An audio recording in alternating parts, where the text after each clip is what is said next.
Boa noite, irmãos. Novamente estamos reunidos para mais um Evangelho no Lar, esse momento de estudo, de reflexão.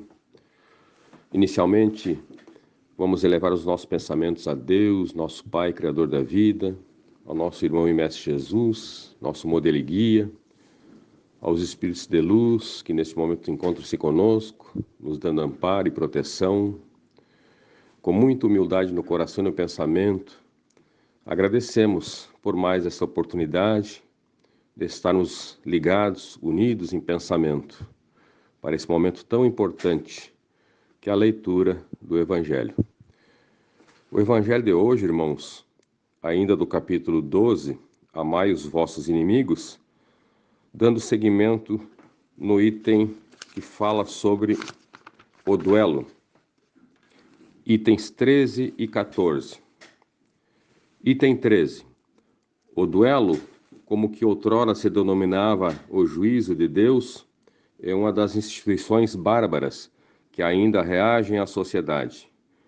Que direis, no entanto, se visseis dois adversários mergulhados em água fervente ou submetidos ao contato de um ferro em brasa, para ser dirimida a contenda entre eles, reconhecendo-se estar a razão com aquele que melhor sofresse a prova?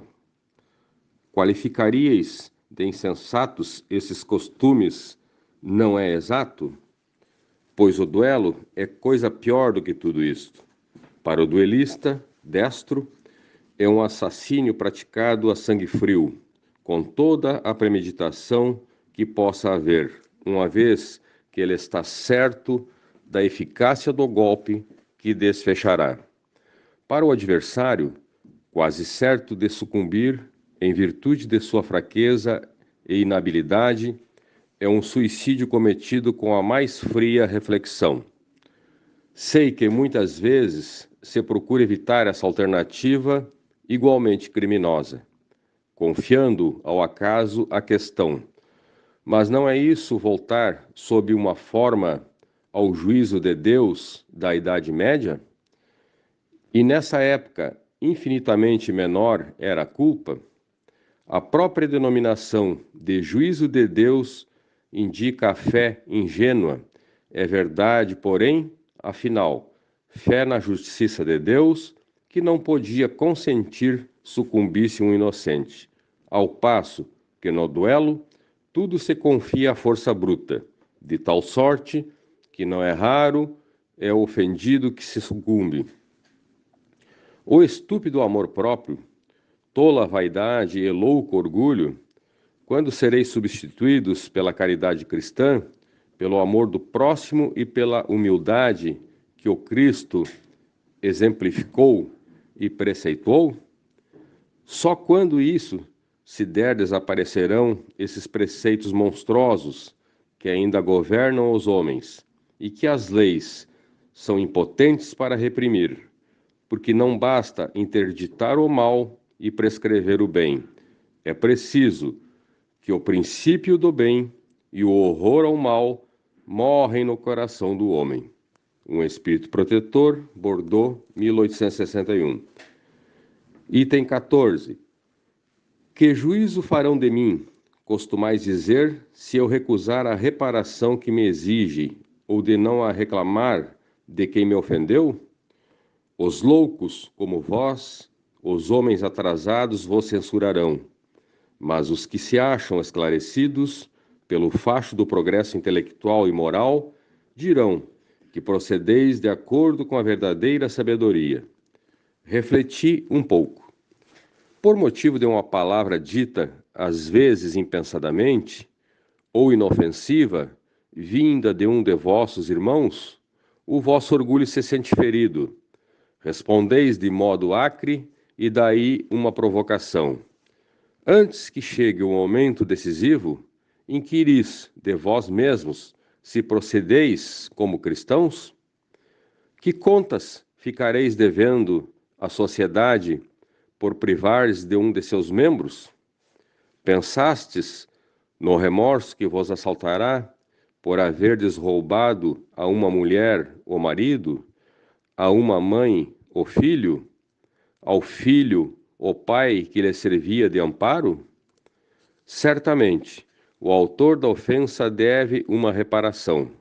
Porém, não lhe será mais honroso dá-la espontaneamente, reconhecendo suas faltas, do que expor a vida daquele que tem o direito de se queixar? Quanto ao ofendido, convém em que algumas vezes, por ele achar-se gravemente ferido, ou em sua pessoa, ou nas dos que lhe são mais caros, não está em jogo somente o amor próprio? O coração se acha magoado, sofre. Mas, além de ser estúpido arriscar a vida, lançando-se contra uma miserável, capaz de praticar infâmias, dar-se-á que, morto este, a afronta qualquer que seja, deixa de existir? Não, é exato que o sangue derramado imprime retumbância maior a um fato que, se falso, cairia por si mesmo, e que, se verdadeiro, deveria ser sepultado no silêncio. Nada mais restará, pois senão a satisfação da sede de vingança. Ah, triste satisfação, que quase sempre dá lugar, já nesta vida, a causticantes remorsos. Se é o ofendido que sucumbe, onde a reparação? Quando a caridade regular a conduta dos homens, eles confrontarão seus atos e palavras a esta máxima: não façais aos outros o que não quiserdes que vos façam. Verificando-se isso, desaparecerão todas as causas de dissensões, e com elas a dos duelos e das guerras, que são os duelos de povo a povo. Francisco Xavier, Bordeaux, 1861. Irmãos, mais uma passagem do nosso Evangelho que, na atualidade, ainda nos deixa perplexos com situações que ainda vivenciamos, descumprindo totalmente o que Jesus nos deixou, enviado de Deus, Pai, Criador do Universo, cuja lei é a lei do amor, a lei do perdão. E dito aqui no final: não façais aos outros o que não quiserdes que vos façam. E aí entra o segundo grande mandamento, irmãos, né, que é tratar os nossos irmãos como gostaríamos de ser tratados. É o amor ao próximo que deveria ser cultuado.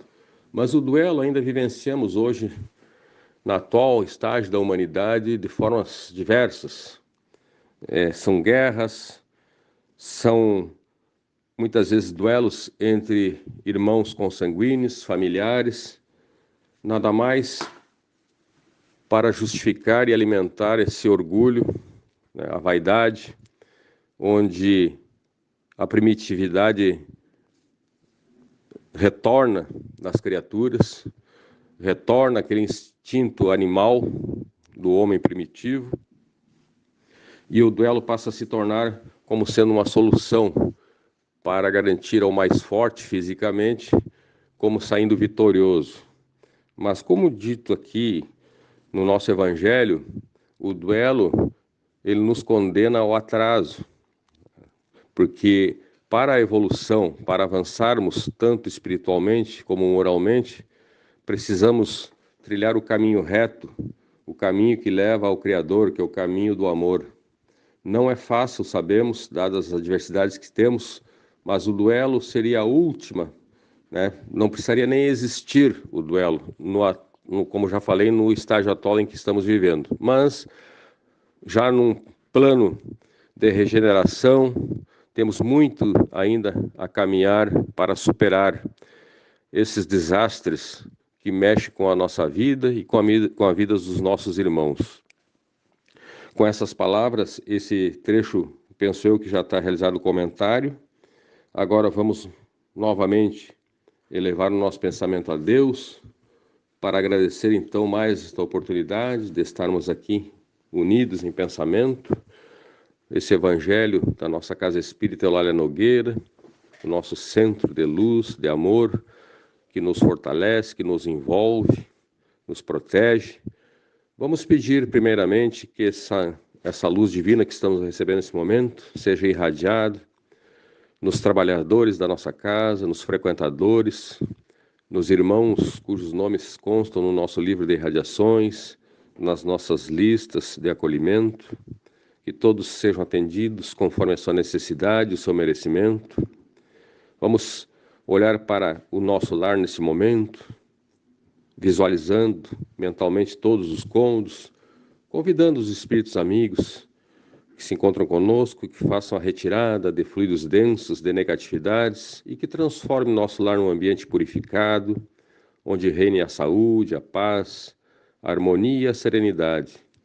Vamos pedir também, nesse momento, que as nossas águas, em especial a que temos sobre as mesas, sejam fluidificadas com o remédio necessário para atender às nossas necessidades físicas e espirituais. E já nos encaminhando para o final desse evangelho, pedimos que todos sejamos envolvidos nessa luz de amor, nesse manto de luz, e que o Divino Mestre Jesus permaneça conosco, nos guiando, nos amparando e nos protegendo, conforme a nossa necessidade e o nosso merecimento. Com essas palavras, então, encerramos o Evangelho desta noite, e que todos fiquem em paz, e que assim seja.